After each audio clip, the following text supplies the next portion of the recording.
Let's check out how to do a lo-fi pitch drift in any synthesizer. For this example, we use analog, since we used other instruments in our series of the endless uses of LFOs. So what we want to do is we want to pitch drift very, very slowly. So we need to take an LFO, apply to the pitch, route it to the pitch, and have it move very or ever so slightly, and also not repitching so much. So let's go here and turn on the LFO, click on the oscillator 1, and bring the pitch mode. Let's do like 0.5, like not even a semitone. Nice, let's make it slower. Let's turn off oscillator 2. And that's already way too much, so let's do 0.05.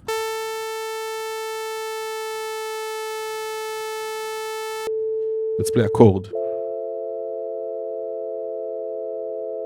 Nice, and we can hear it slowly starting to detune. Let's make it faster a bit.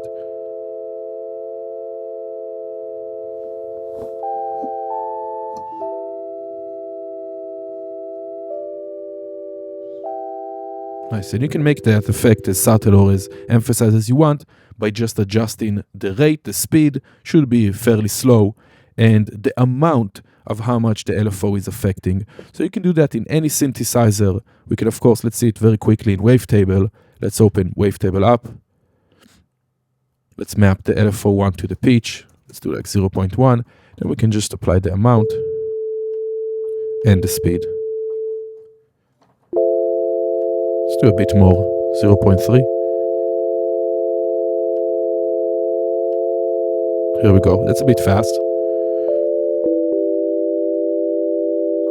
But it's a great way to add some warmth, some vintage vibe to any of your sounds, by just applying a slight pitch drift where the pitch goes up and down very slightly, very slowly.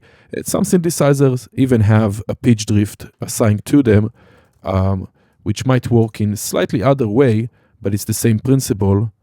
For example, in Arturia Pigments, here in the analog section, we do have a drift knob, which will again slightly detune the pitch. So it's a great effect, very easy to do. Check it out if you like that lo-fi vibe. Catch you next time.